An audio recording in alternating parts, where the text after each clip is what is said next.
سانپ لپیٹنے کی وجہ سے اس کے گلے میں بہت درد ہو رہا تھا، جس سے اسے بولنے میں مشکل ہو رہی تھی۔ برہان اندر داخل ہوا اور اس کے سرہانے جا کر کھڑا ہو گیا۔ اس کی حالت دیکھ کر تو برہان حیران ہو گیا۔ بکھرے بال، سوجی آنکھیں اور شکن زدہ کپڑے، کیا حالت بنا رکھی ہے رباب تم نے؟ برہان اس کی حالت پر بہت پریشان ہو چکا تھا، جبکہ رباب اپنا چہرہ جھکائے خاموش بیٹھی تھی۔ کچھ دیر تک برہان اس کے جھکے ہوئے سر کو دیکھتا رہا، پھر اس سے فاصلے پر بیٹھتے ہوئے اسے خاموش پا کر خود ہی بول پڑا، میں جانتا ہوں رباب تم گلٹ فیل کر رہی میں جانتا ہوں رباب تمہیں گلٹ فیل ہو رہا ہے کہ اگر تم ایک بار دیکھ لیتی نور گاڑی میں ہے بھی تو نہیں ایسا نہ ہوتا، مگر تم یہ بھی تو دیکھو نا کہ تم نے کتنی بہادری سے اس سچویشن کو ہینڈل کیا تھا، نہیں تو نور تو کیا تم تینوں کے ساتھ نہ جانے کیا۔ آگے سے برہان نے لب بھینچ لیے۔ جب رباب تب بھی نہ بولی تو برہان کو غصہ آ گیا، وہ کب سے اسے اس حال میں دیکھ سکتا تھا، اس لیے فوراً بولا، سمجھ گیا تم وہ 2 ٹکے کی نہیں، اس سے بھی نیچے فضول قسم والی ایکٹنگ کر رہی ہو، قسم سے رباب موٹی بہت ہی احمق لگ رہی ہو، تمہیں دیکھ کر تو مجھے وامٹنگ ہو رہی ہے۔ برہان وامٹنگ کرنے کی ایکٹنگ کرتے ہوئے بولا۔ رباب نے اپنا جھکا ہوا سر اٹھایا، اس کی طرف دیکھا، وہ ہمیشہ ہی اس کے ساتھ رہتا تھا، کوئی فیل کرے نہ کرے، مگر برہان اس کی کمی سب سے پہلے محسوس کرتا تھا۔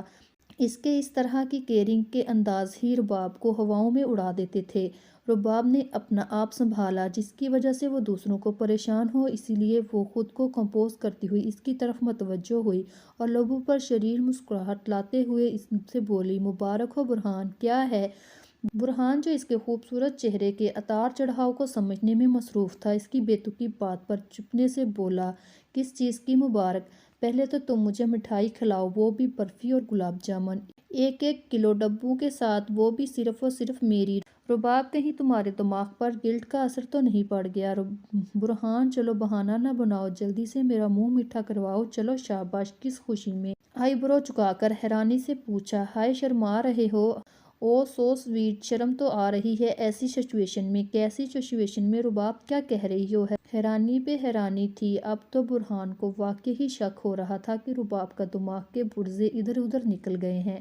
ارے کس خوشی میں؟ مطلب تمہاری ماں بننے کی خوشی میں۔ یہ کہتے ہی رباب جھپ سے باتھ روم میں بھاگ گئی، جبکہ برہان تو ناسمجھی سے وہیں بیٹھے کا بیٹھا رہ گیا۔ جب بات سمجھ آئی تو صدمے سے چیخ پڑا، کیا؟ رباب کی بچی، دال کچی، بھوتنی، بریک ڈاؤن، افلاطون، تم نکلو باہر، پھر بتاتا ہوں میں تمہیں۔ استغفار، باپ کا کہتی تو تھوڑا بہت جملہ ٹھیک بھی ہوتا، سیدھا سیدھا ماں ہی بنا دیا، اسے میں کس اینگل سے ماں دکھتا ہوں؟ برہان اور غور سے خود کو شیشے میں دیکھ رہا تھا، پھر لا حول ولا قوت پڑھ کر تن فتن کرتا باہر نکل گیا، بدلہ لینے کا سوچ کر۔ سالار ایک بار پھر بزنس میٹنگ کے سلسلے میں لندن جا چکا تھا، اس لیے رباب بڑی بے فکری سے نور کے آس پاس تھی۔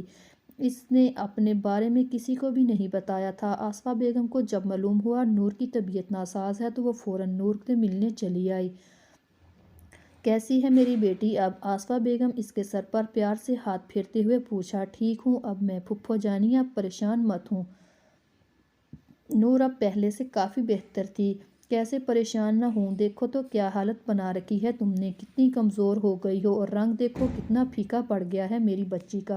شمائلہ بیگم ان کے لاڈ پیار سے ہی نہال ہوئے جا رہی تھی، کوئی ان کی بیٹی سے اس طرح پیار کر رہا تھا؟ ویسے تو سب ہی اسے لاڈ اٹھاتے نہ تھکتے تھے، مگر آصفہ بیگم کی تو بات ہی الگ تھی، انہوں نے اسے اپنے سگے بچوں سے بھی بڑھ کر چاہا تھا۔ نور میں تو ان کی جان تھی۔ نور دوائیوں کے زیر اثر تھوڑی ہی دیر میں سو چکی تھی، پھر اس کے ڈسٹرب ہونے کے خیال سے دونوں لانچ میں آ گئی تھی، جہاں دادا جان اپنی خاص نشست پر برجمان تھے، اور دونوں نے جا کر ان کے پاس بیٹھ گئی۔ حال حوال دریافت کرنے اور پھر چند ادھر ادھر کی باتیں کرنے کے بعد آصفہ بیگم نے دادا جان کو مخاطب کر ڈالا، ابو جان مجھے آپ سے کچھ چاہیے۔ لاڈ بھرے انداز میں آصفہ بیگم نے دادا جان کا ہاتھ پکڑ کر کہا، ارے آج میری آصفو کہاں سے آ گئی؟ مرزا سکندر انہیں بچپن میں پیار سے کہا کرتے تھے، مانگو کیا چاہیے میری بچی کو؟ شمائلہ بیگم ان دونوں کے انداز کو دیکھ کر ہلکا سا مسکرا رہی تھی۔ ابو جان مجھے نور العین چاہیے اپنے عرفان کے لیے۔ آصفہ بیگم بغیر بات کو گول گول گھمائے پھرانے کی بجائے سیدھا سیدھا بول دیا۔ شمائلہ بیگم تو خوش ہو گئی، انہیں تو کب سے یہی خواہش تھی، مگر بیٹی کی ماں ہونے کی وجہ سے کچھ بھی کہہ نہیں سکی تھیں۔ مجھے خوشی ہے کہ تم نے ایسے سوچا، مگر میں نور کے لیے سلار کو سوچ رکھا ہے۔ سلار کی جیسے زندگی گزر رہی ہے احساس کمتری اور محرومیوں میں، تو میں چاہتا ہوں کہ اس کے لیے کوئی ایسا کوہ نور لاؤں جو اس کی زندگی میں نور ہی نور بکھیر دے، اسے اپنا غمزدہ ماضی بھلانے میں مدد کرے، ایسے نئی حسین دنیا میں لے جائے۔ میں اس کے چہرے پر سکون دیکھنا چاہتا ہوں جو میں کئی سالوں سے دیکھ نہیں پا رہا ہوں، بہت کوشش کے باوجود بھی۔ اس لیے نور سے بہتر کوئی ہو ہی نہیں سکتا۔ ان کی بات پر آصفہ بیگم کا چہرہ بجھ گیا، جبکہ شمائلہ بیگم تھوڑی سی حیران ہوئی۔ کوئی شک نہیں تھا کہ سلار بزنس اور پرسنالٹی کے لحاظ سے عرفان سے کئی سو گنا بہتر تھا، مگر ایک تو عمر اور مزاج میں زمین آسمان کا فرق تھا، اس لیے وہ تھوڑی حیران ہوئی، مگر پھر سنبھل گئی اور ان دونوں کی طرف متوجہ ہوئی۔ مرزا سکندر نے جب ان کے بجھے ہوئے چہرے کو دیکھا تو ان کے سر پر ہاتھ رکھتے ہوئے بولے، مجھے باقیوں کا بھی خیال ہے، لیکن کوئی بھی فیصلہ کرنے سے پہلے میں نور بیٹے سے ضرور پوچھوں گا۔ آخری فیصلہ میری بچی کا ہوگا، میں کسی کے ساتھ کوئی زبردستی نہیں کروں گا۔ کیوں شمائلہ بہو، تمہیں تو کوئی اعتراض نہیں؟ ان سے بات کر انہوں نے شمائلہ سے رائے جاننی چاہی۔ نہیں ابو جان، آپ کی ہر بات سے متفق ہوں۔ ان کی بات پر دونوں مسکرا دیے اور لاٹھی اٹھا کر نور کے کمرے کی طرف چل دیے۔ انہیں یہیں بیٹھ کر انتظار کرنے کو کہا۔ دادا جان جب نور کے کمرے میں داخل ہوئے، نور عصر کی نماز پڑھ کر ابھی فارغ ہوئی تھی۔ اس کے چہرے پر نور ہی نور تھا، بالکل اس کے نام کی طرح۔ نور نے ان کی طرف دیکھا تو بے ساختہ آگے بڑھ کر بولی، ارے دادا جانی، آپ آ گئے، مجھے بلا لیا ہوتا نا۔ ان کے ہاتھ پکڑ کر اپنے ساتھ صوفے پر بٹھایا۔ کیوں، کیا میں اپنی بیٹی کے کمرے میں نہیں آ سکتا؟ ارے نہیں دادا جانی، ایسی بات نہیں، وہ دراصل آپ کی طبیعت کی وجہ سے کہہ رہی تھی میں۔ چھوڑو بیٹا، کیسی طبیعت؟ تم نے کیا مجھے بوڑھا سمجھ رکھا ہے؟ ابھی تو میں جوان ہوں۔ وہ الگ بات ہے کہ تمہاری دادی جلدی بوڑھی ہو کر جنت سدھار گئی ہیں۔ اس بات پر دونوں ہنسنے لگے۔ میرا بیٹا کیسا ہے؟ پیار سے اس کے چہرے کو دیکھتے ہوئے پوچھا۔ میں اب بالکل ٹھیک ہوں، مسکراتے ہوئے نور نے کہا۔ نور بیٹے، میں ایک خاص مقصد سے آیا ہوں، مجھے امید ہے آپ گھبراؤ گی نہیں اور سوچ سمجھ کر فیصلہ کرو گی۔ ان کی بات سن کر نور الجھ گئی۔ کیسی بات دادا جانی؟ بیٹا، آصفہ نے تمہارے لیے عرفان کا رشتہ ڈالا ہے، مگر میں نے تو سلار کا سوچ رکھا تھا۔ اب تم ہی فیصلہ کرو کہ تم دونوں میں سے کسے چنتی ہو۔ دادا جان نے تو بم ہی پھوڑ دیا اس کے سر پر۔ نور کا تو سلار کا نام سن کر ہی دھچکا لگا۔ دادا جان اسے اپنی طرف حیران نظروں سے دیکھتے ہوئے پایا تو گلا گھنگار کر اپنی طرف متوجہ کیا۔ بولو بیٹا۔ جب کچھ سمجھ نہیں آیا تو نور یکدم سے بولی، دادا جانی ابھی تو میں پڑھ رہی ہوں۔ تو پھر؟ یہ کہہ کر نور خاموش ہوگی اور بیچارگی سے دادا جان کو دیکھنے لگی۔ او بیٹا جانی، اس میں تو کوئی پریشانی کی بات نہیں بیٹا، ابھی تو صرف نکاح ہوگا، پھر رخصتی آپ کی پڑھائی مکمل ہونے کے بعد جب کہیں گی۔ اب نور کیا کہتی، کبھی نہ کبھی تو یہ سب ہونا ہی تھا۔ تو جی ٹھیک ہے، آہستہ آواز میں کہا۔ شاباش میرا سمجھدار بچہ، اب یہ بھی بتا دو، میں آصفہ کے لیے ہاں سمجھوں یا پھر سلار کے لیے؟ امید بھری نگاہ ڈالی۔ سلار بھائی تو کبھی نہیں، میں ان کے ساتھ نہیں۔ نور نے بے ساختہ جھنجھری لی۔ وہ دادا جانی، آپ آصفہ پھپھو کو ہاں بول دیں۔ سر جھکا کر دادا جان کو اپنا جواب سنا دیا۔ اس کے جواب کے پہلے پر تو وہ بجھ سے گئے، پھر سنبھل گئے۔ خوش رہو بیٹا، اس کے سر پر ہاتھ رکھتے ہوئے بولے اور باہر نکل گئے۔ جب انہوں نے اس کا فیصلہ آصفہ بیگم کو سنایا تو ان کے ساتھ شمائلہ بیگم بھی خوشی سے نہال ہو گئی۔ آصفہ بیگم نے مٹھائی منگوائی اور سب میں بانٹی، منہ بھی میٹھا کروایا، نور کے سر کا صدقہ بھی دیا۔ گھر کے مرد سمیت سب ہی دادا جان کے فیصلے سے متفق تھے۔ ینگ پارٹی تو نور کے کمرے میں دھابا ہی بول دیا اور نور کی تو وہ کھچائی کی کہ نور کا تو گھر سے بھاگ جانے کا جی چاہ رہا تھا۔ رباب نے کچھ زیادہ ہی اس کے پیچھے پڑ گئی۔ جب بات برداشت سے باہر ہو گئی تو باتھ روم میں بھاگی اور خود کو بند کر لیا اور اپنے سر چہرے پر ہاتھ رکھ لیا۔ جب اس کی اس حرکت پر فلک شکاف کہہ کے ابل پڑے۔ سلار جب میٹنگ سے نپٹ کر آرام کرنے کی غرض سے گھر پہنچا تو ایک بری خبر اس سے بے صبری سے انتظار کر رہی تھی۔ سلار نے کوٹ اتار کر دور اچھالا اور ٹائی کی ناٹ ڈھیلی کی۔ اس کا فون رنگ کر گیا۔ فون پر نمودار ہوتے نمبر کو دیکھ کر سلار نے جھٹ سے فون اٹھا لیا۔ بنا کچھ بولے دوسری طرف کی بات سننے لگا۔ سالار کا چہرہ ایک دم سپاٹ تھا، اس کو دیکھ کر کوئی اندازہ نہیں لگا سکتا تھا کہ دوسری طرف سے کیا کہا گیا ہے۔ دوسری طرف سے فون کب کا کٹ چکا تھا، مگر سالار فون کان سے لگاتے ویسے ہی کھڑا ہو گیا۔ اچانک سالار کے چہرے پر غصے کے اثرات نمودار ہوئے اور جیسے طوفان سا آ گیا۔ سالار نے چیختے ہوئے پہلے تو موبائل توڑا، پھر کمرے کی ایک ایک چیز تباہ کرنے لگا۔ تو تم نے یہ کیوں کیا ہاں؟ وہ اضطرابی انداز میں اپنے ٹیرس پر کھڑا ادھر سے ادھر چکر لگا رہا تھا اور بار بار اپنے دائیں ہاتھ سے اپنا سینہ مس رہا تھا، جبکہ اس کا دایاں ہاتھ اس کی گردن کی پشت پر دھرا تھا، جیسے اسے سختی سے پکڑ رکھا تھا۔ ایک عجیب سی جنونیت تھی اس کے انداز میں، پہلی نظر پڑنے پر وہ کسی اور ہی جہاں کا باسی معلوم ہوتا تھا۔ اس کی آنکھوں میں عجیب سی ایک وحشیت تھی جسے دیکھ کر انسان اپنے آپ کو ٹکڑوں میں بٹتا ہوا محسوس ہو۔ اچانک وہ رکا، وہ ایسے لگ رہا تھا جیسے کسی نے برف کا سفید حسین مجسمہ کھڑا کر دیا ہو۔ آہستہ آہستہ اپنے قدموں پر روبوٹانک انداز میں بالکل ساختہ چلتے ہوئے وہ اپنے کمرے سے مخلوطہ خفیہ کمرے میں آیا جہاں پر اندھیرے کا راج تھا۔ ایک شیشے کے ڈبے میں سے اس نے کچھ نکالا، یکدم اس کی آنکھوں میں عجیب سی چمک بھری، ایک خطرناک جلا دینے والی چمک۔ پھر ایک دم اس نے اس چیز کو اپنے منہ میں رکھ لیا، جیسے کہ اسے قید کر لینا چاہتا ہو۔ اپنے اندر سختی سے پیوست ہونٹوں کو وہ شیشے میں دیکھ رہا تھا۔ اس کی آنکھوں کی چمک ایک دم سے بڑھ گئی۔ وہ بنا آواز کیے وہ اپنے خیالوں میں اس ہستی سے مخاطب تھا جو تھوڑی دیر قبل اس کے اضطراب کی وجہ تھی۔ ایک دن تم بھی اسی طرح میری قید میں ہوگی، میرے پاس، میرے جہاں میں، صرف اور صرف میرے جہاں میں، کیونکہ تم میرے عشق کا جنون ہو اور میرے جنون کو تم سے ضد ہے تمہیں پانے کی۔ اس کی گردن غرورانہ انداز میں ایک دم تنی ہوئی تھی۔ وہ چیز اس کے منہ میں مچل رہی تھی، تڑپ رہی تھی، مگر کوئی فائدہ نہیں۔ وہ ایک وحشی انسان کی قید میں تھی، مگر اس انسان کو اس سے کوئی ہمدردی، کوئی ڈر محسوس تک نہیں ہو رہا تھا۔ مگر وہ آخر کیا چیز تھی؟ وہ چیز تھی بچھو۔ سالار اپنے آپ کو اب قدرے سنبھال چکا تھا۔ اس کے چہرے پر ہمیشہ والی سرد مہربانی در آئی تھی۔ اس نے انٹرکام پر نادر کو کہا، اس کی فلائٹ کی ٹکٹ بک کروا دے آج رات فوراً، اور ساتھ ہی سختی سے آرڈر دیا کہ اگلی بار وہ یہاں آئے تو کریم یہاں موجود نہیں ہو۔ میری تو کیا کسی کی جگہ بھیک مانگنے کے قابل تک نہیں رہے گا۔ سالار شجاعت کی دنیا میں آتے اور جاتے سالار شجاعت کی مرضی سے ہیں۔ نادر اب بھلا کیا کہہ سکتا تھا سوائے کریم کی درگت بنتے ہوئے دیکھنے کے۔ بے شک وہ چھٹیاں لے کر گیا تھا، ابھی بھی وہ چھٹی پوری نہیں ہوئی تھی۔ سالار اسے واپس بلا رہا تھا اور پتہ نہیں چھٹیاں بھی کیسے دی تھی اسے۔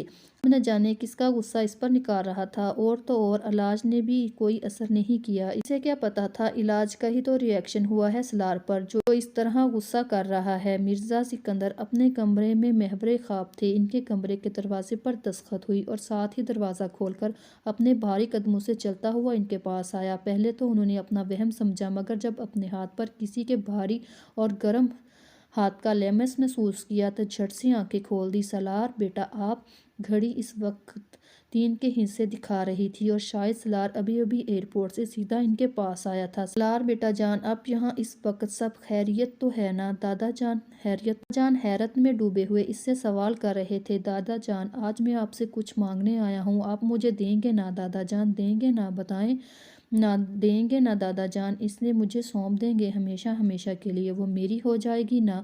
وہ مجھ سے پیار کرے گی نا؟ مجھ سے محبت کرے گی نا؟ جیسا کہوں گا ویسا کرے گی نا؟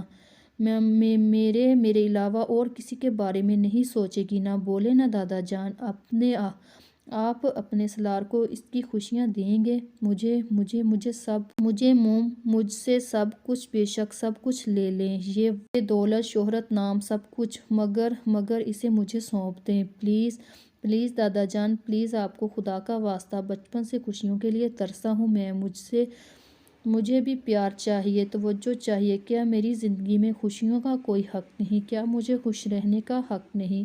بولیے دادا جان، آپ دیں گے نا اسے مجھے، چاہے کچھ بھی ہو جائے؟ نہیں تو میں خود کو مار دوں گا، ہاں مار دوں گا، خود کو مار دوں گا۔ سالار عجیب جنونی انداز میں کبھی اپنے سر کے بال پکڑتا، کبھی دادا جان کے چہرے کو اپنے ہاتھوں میں تھامتا، پاگلوں کی طرح باتیں کر رہا تھا۔ دادا جان اسے اس حال میں دیکھ کر پھوٹ پھوٹ کر رو دیے۔ وہ انہیں اپنے حواسوں میں نہیں لگ رہا تھا۔ اس پر عجیب جنونیت سوار تھی، جیسے وہ خود کو ہی نہیں۔ اس کی ایسی حالت انہوں نے اپنی زندگی میں کبھی نہیں دیکھی، تب بھی نہیں کہ جب سالار کو اس کی اپنی ماں بے رحمی سے چھوڑ گئی تھی۔ ان کے ہاتھ بری طرح کانپنے لگے۔ کون چاہیے تمہیں میرے بچے، میری جان؟ تم ایک بار کہہ کر تو دیکھو۔ تمہارا دادا ساری دنیا سے چھین کر لے آئے گا اسے تمہارے لیے۔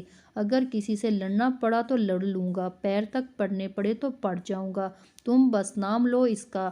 ہاں میرا بچہ، بتاؤ کون ہے وہ جو نہ جانے کب سے میرے سالار کی جان بن گئی اور دادا کو پتہ ہی نہیں چلا؟ بتاؤ میرا بچہ۔ دادا جان کی بات سن کر سالار کے چہرے پر سکون اور چمک ابھری، جسے ایک ضدی بچہ جب ضد کر کر اپنے بڑوں سے کسی چیز کی فرمائش کرتا ہے اور وہ جب فرمائش پوری ہو جائے تو وہ کیسے خوش ہو جاتا ہے، چہک اٹھتا ہے جیسے ساری دنیا ہی اس کی جھولی میں ڈال دی ہو۔ بتاؤ بیٹا، اسے خاموش پا کر دادا جان پھر سے پیار بھرے لہجے میں پوچھا۔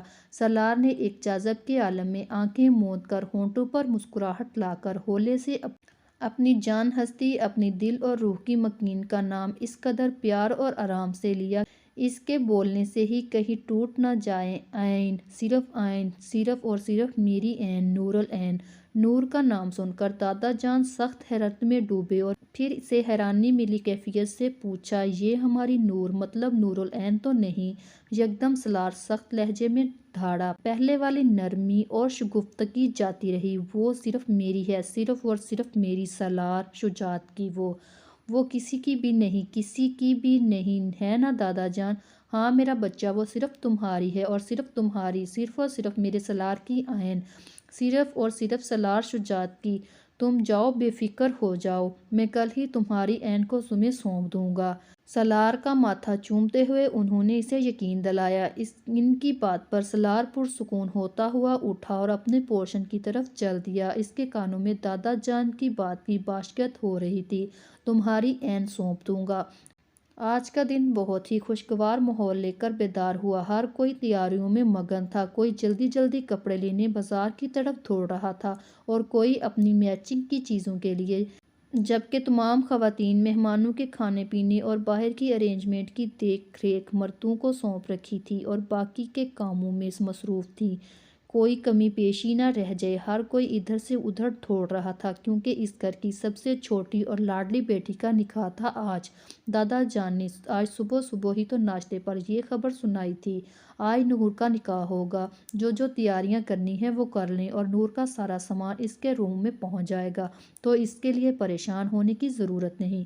یہ کہتے ہی دادا جان بنا کسی کی طرف دیکھے اٹھ کر اپنے کمرے کی طرف چل دیے۔ باقی سب تو بے حد حیران تھے کہ ابھی تو بات پکی ہوئی تھی اور آج ہی نکاح، مگر پھر کسی نے بھی خوشی میں زیادہ نہیں کریدا اور تیاریوں میں جٹ گئے تو پھر تو سمجھو بھگدڑ مچ گئی خواب جہاں میں۔ حیران تو نور بھی بہت تھی۔ سالار نے جب سنا تو اس کی خوشی کا کوئی ٹھکانہ نہیں تھا، وہ زمین پر ہی نہیں ٹک رہا تھا۔ اس نے لندن فون کر کر نادر سے پورے گھر کو سجوانے کا کہا، ان سب کو تیار ہونے اور شادیانے بجانے کو کہا اور ساتھ ہی حکم دیا کہ باقی سب لازمی ہونا چاہیے کیونکہ سالار شجاعت کی سانسیں ہمیشہ ہمیشہ کے لیے اس کے پاس آ رہی ہیں، ہمیشہ کے لیے۔ تمام تیاریاں ہو چکی تھی، رباب نور سے دور دور تھی۔ اسے جب پتہ چلا سالار گھر ہی پہ ہے تو وہ احتیاط برت رہی تھی۔ نور کا ڈریس آ چکا تھا جسے دیکھ کر سب حیران اور ستائش بھری نظروں سے دیکھ رہے تھے، پسند کو سہرائے جا رہے تھے۔ ارے واہ نور، عرفان بھائی کی پسند تو واقعی ہی لاجواب ہے۔ کریم رنگ کی خوبصورت ویڈنگ گاؤن کو دیکھ کر میشا چہکتے ہوئے بولی، جو کہ نکاح کی مناسبت سے تھوڑا ہیوی پر بالکل پرفیکٹ لگ رہا تھا، لیکن میں پہنوں گی کیسے؟ یہ تو کتنا بھاری ہے اور بڑا بھی، میں تو گر جاؤں گی۔ نور نے کبھی اس طرح کا ڈریس زیب تن نہیں کیا تھا، اس لیے وہ پریشانی سے منہ بسور کر معصومیت سے بولی، کہیں وہ گر ہی نہ جائے۔ ارے عینی یار، تم کیا پریشان ہو رہی ہو؟ دیکھو جیجو ہے نا، تمہاری لحاظ سے میچنگ حجاب بھی بھیجا ہے۔ اگر تمہیں گرنے کی اتنی ہی ٹینشن ہو رہی ہے تو فکر مت کرو، جیجو ہے نا وہ تمہیں پکڑ لیں گے۔ ہا ہا ہا۔ نور کی دوستیں بھی آ گئی تھیں اور اپنی شوخیوں اور شرارتوں سے نور کو شرم سے پانی پانی کر رہی تھی۔ چلو بھی نکلو سب، مت کرو تنگ میری گڑیا کو، آج کے لیے اتنا ہی کافی ہے۔ رخصتی کے لیے بھی بچا کے رکھو۔ میں نور کو تیار کرنے لگی ہوں، چلو شاباش باہر جاؤ، مجھے کوئی بھی اندر نظر نہ آئے۔ نور کی شرم سے سرخ چہرے اور رونی صورت کو دیکھ کر میشا کو اس پر ترس آ گیا۔ اس کی مدد کی غرض سے انہیں فوراً رفو چکر کیا کہ کہیں ایسا نہ ہو کہ نور بے ہوش ہی ہو جائے۔ سب کو نکال کر اس نے روم لاک کر دیا اور پھر نور کے پاس آئی۔ ویسے ایک بات ہے، تم اتنا بھی صرف نکاح کے وقت پر شرما رہی ہو تو رخصتی کے وقت تو آپ بھی۔ نور نے چشمگین اور ناراض نظروں سے میشا کی طرف دیکھا تو میشا کھلکھلا کر ہنس پڑی، خود پر بمشکل کنٹرول رکھ کر کانوں کو ہاتھ لگا کر معذرت کی اور نور کو سنوارنے میں جت گئی۔ باہر مہمان آ چکے تھے۔ دادا جان سالار کے کہنے کے مطابق مردوں کا انتظام الگ کیا گیا تھا، جہاں تک کہ ظفر اور برہان کی بھی پابندی لگا دی تھی۔ دادا جان ان دونوں کو کبھی کہاں بھجواتے تو کبھی کہاں۔ اب وہ انہیں کیا کہہ رہے وہاں نہ جانے دے جہاں نور ہو۔ سالار بچے، اس عمر میں تم مجھے گھن چکر بنا کر رکھ دیا ہے، دادا جان دل ہی دل میں بڑبڑاتے جا رہے تھے۔ سالار تیار ہو چکا تھا، بلیک اینڈ وائٹ سوٹ میں۔ وہ تو کوئی حور پرا لگ رہا تھا، اوپر سے اس نے ہمیشہ سنجیدہ اور سخت چہرے پر جاندار مسکراہٹ سجائی تھی جو اسے اور بھی جاذب نظر بنا رہی تھی۔ ابھی وہ اپنے پورشن میں تھا۔ اس نے اپنے پورشن کو خوب سجایا تھا اور سارے کے سارے خواب جہاں کو بھی اس کا بس چلتا تو شہر کو ہی سجوا دیتا۔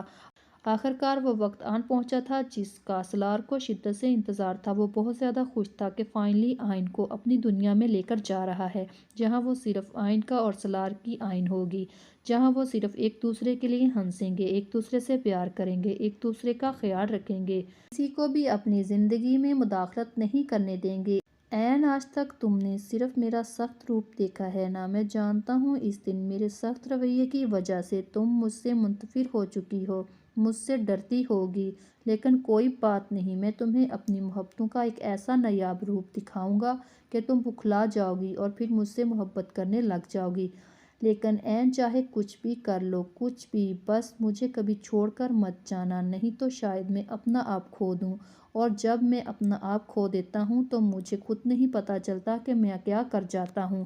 سالار ڈریسنگ میرر کے سامنے کھڑے ہو کر اپنے خیالوں میں محبوب سے محور گفتگو تھا، جس میں سوال بھی خود کر رہا تھا اور جواب بھی خود دے رہا تھا۔ اتنے میں دادا جان کا بلاوا آ گیا کہ نکاح کا وقت ہو گیا ہے، اب آ جاؤ۔ سالار ایک نظر خود پر ڈال کر کوٹ درست کرتا نیچے ہال میں چل دیا جہاں نکاح کا انتظام کیا گیا تھا۔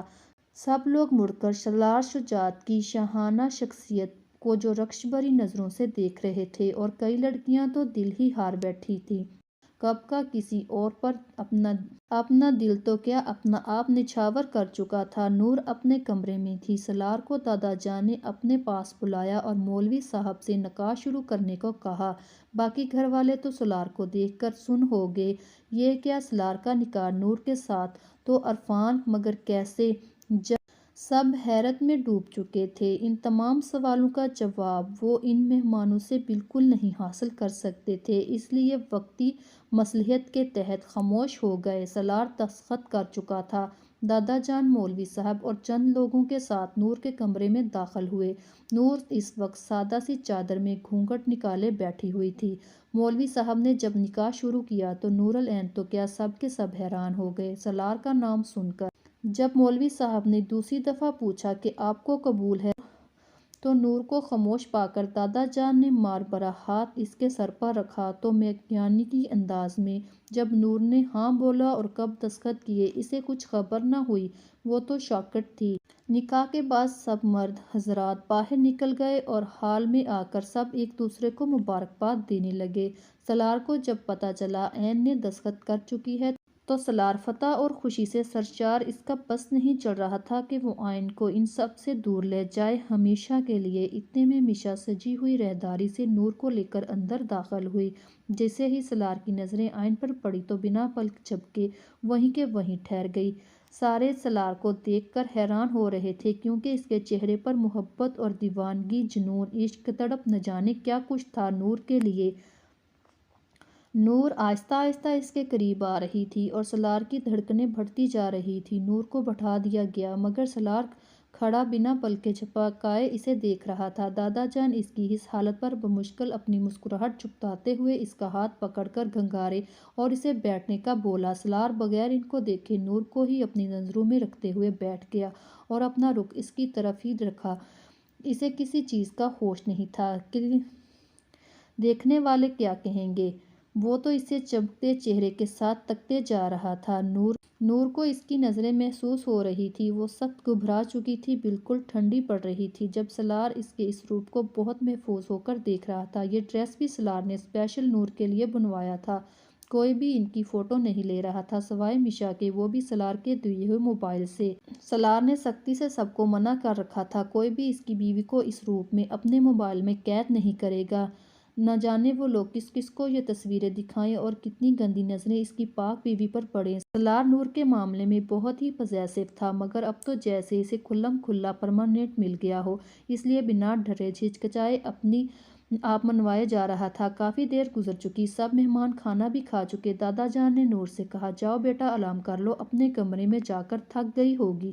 نور دادا جان کی بات سن کر جلدی سے ابھی کھڑی ہوئی تھی، اچانک سالار نے اس کا ہاتھ پکڑا اور بولا، ہاں چلو میں بھی تھک گیا ہوں، جبکہ باقی سب دنگ نظروں سے کھڑے کے کھڑے رہ گئے۔